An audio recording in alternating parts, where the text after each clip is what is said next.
ताकत से उसे अपनी गर्दन तक लाना चाहता था, लेकिन मेरा हाथ वही के वही अटका हुआ था।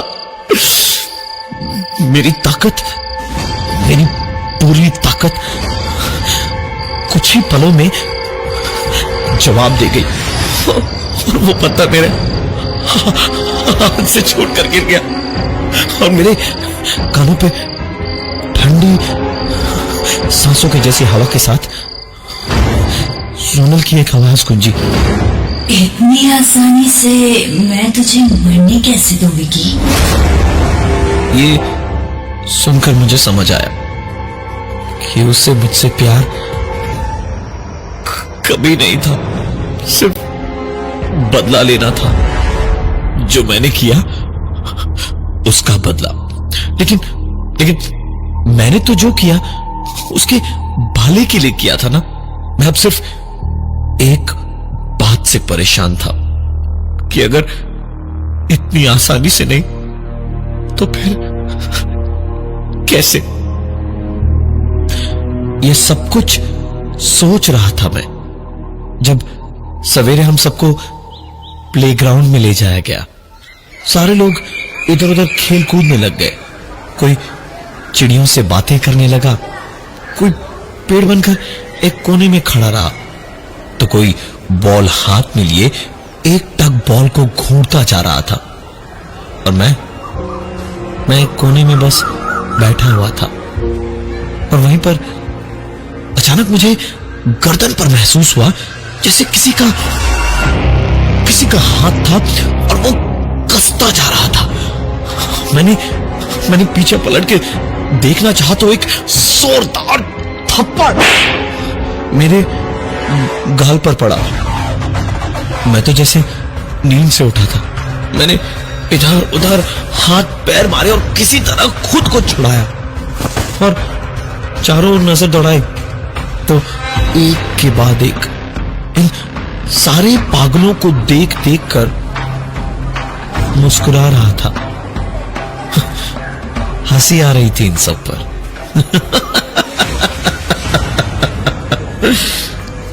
कोई दिवालिया हो गया तो पागल हो गया, कोई प्यार के धोखे से पागल हो गया, कोई किसी वजह से तो कोई किसी वजह से।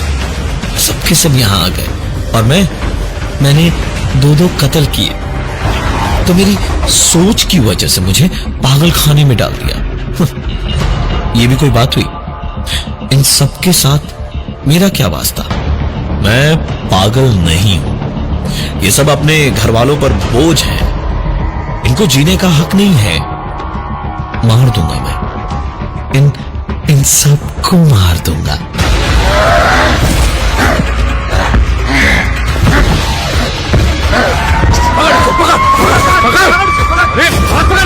मुझे गार्ड्स ने पकड़ लिया और फिर वही हुआ जो पागल खाने में हर पागल के साथ होता है। मैं चिल्लाता रहा, चीखता रहा और मेरे सामने बैठी सोनल मुस्कुराती रही। उसे देखते देखते आंसू छलकते रहे मेरे। जैसे जैसे मेरे आंसू और दर्द बढ़ते गए उसकी मुस्कुराहट भी उतनी ही बढ़ती गई। लेकिन कुछ देर के बाद जब मेरी हिम्मत जवाब देने लगी, ज़बान अंदर हलक में सरकने लगी और मौत कुछ ही देर में पक्की लगने लगी, तो धीमे धीमे पथराई आंखों के सामने सोनल का हाथ हवा में उठा और इलेक्ट्रिक शॉक मशीन में शॉर्ट सर्किट हो गया। सारे वार्ड बॉयज इधर उधर भागने लगी कि कहीं आग वाग न लग जाए। और इसी अफरा तफरी में सोनल मेरे पास आई, झुकी और मेरे कान में धीमे से बोल गई, कहा था ना इतनी आसानी से तुझे मरने नहीं दूंगी मैं विकी। अब मुझे थोड़ा थोड़ा डर लगने लगा था कि आसानी से नहीं का तो एक ही मतलब है कि वो मुझे तड़पा तड़पा के मारेगी, मेरे फरिश्तों को भी जहन्नुम की आग में जलाकर मारेगी। मेरी सोनल का मुझसे नाराज होना लाजमी था ही। वो जो भी करे गलत नहीं हो सकता, लेकिन ऐसे मेरे साथ कैसे कर सकती है वो? या फिर ऐसे बार बार मुझे डरा के बोलने का मतलब ये भी हो सकता है कि कहीं शायद मैं सोच सोच में घबराता हुआ ही मर जाऊं। मैंने धीमे धीमे अपनी सेहत पे ही ध्यान देना शुरू किया, शांत रहने लगा। चाहे कितना भी कुछ हो जाए, लेकिन खुद को रोकना, खुद को संभालना शुरू किया और वाकई बहुत फायदा हुआ। मुझे 6 महीने बाद रिहा किया गया। मेरे एक प्रोफेसर की सिफारिश पे मुझे एक नौकरी भी मिल गई।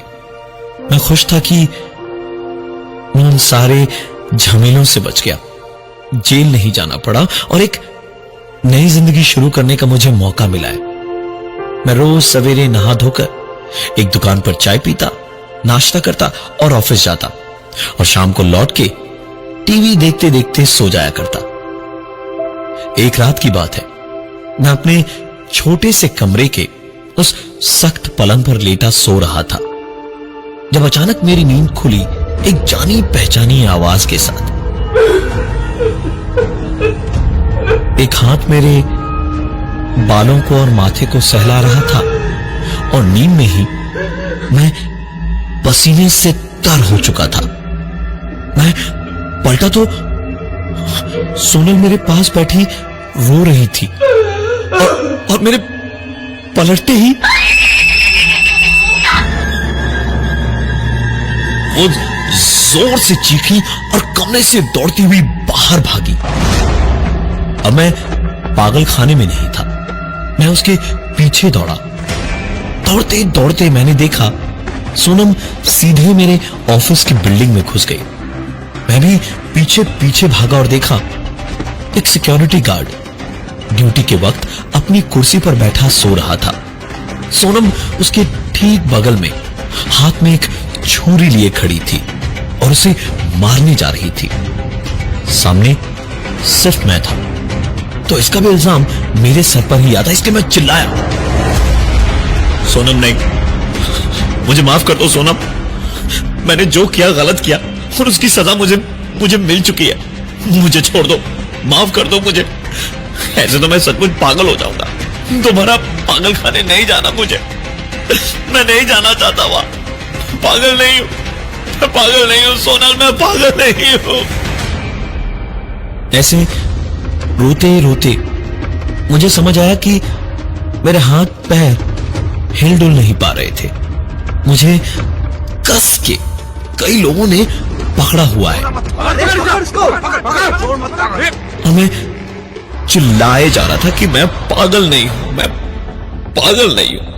और इसी बीच मैंने आंखें खोली तो देखा मैं उसी इलेक्ट्रिक शॉक देने वाली मशीन पर पड़ा था और मुझे वार्ड बॉयज बांधने की कोशिश कर रहे थे, पर बांध नहीं पा रहे थे।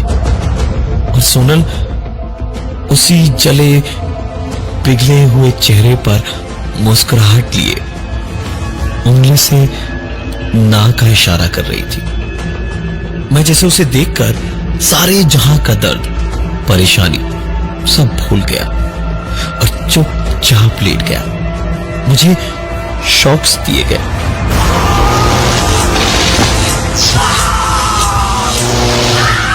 और फिर बेहोशी की हालत में मेरे सेल में छोड़ दिया गया। आज 2 साल हो गए, मैं यही हूं, मैं यहां से जाना नहीं चाहता। सोनल रोज मेरे पास आती है, बुरे से बुरे हाल में भी मुझे मरने नहीं देती है, दर्द देती है। पर आप ही बताइए, वो प्यार ही क्या जिसमें दर्द ना हो।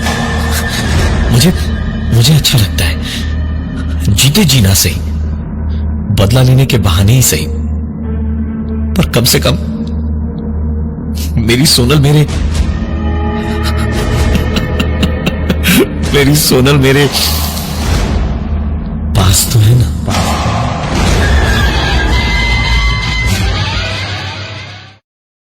दो दोस्तों की कहानी, दोस्ती के गाने और मोहब्बत, ये सारी बातें सुनने में कितनी अच्छी लगती है। पर आज जिन दो दोस्तों की हम कहानी आपको सुनाने जा रहे हैं,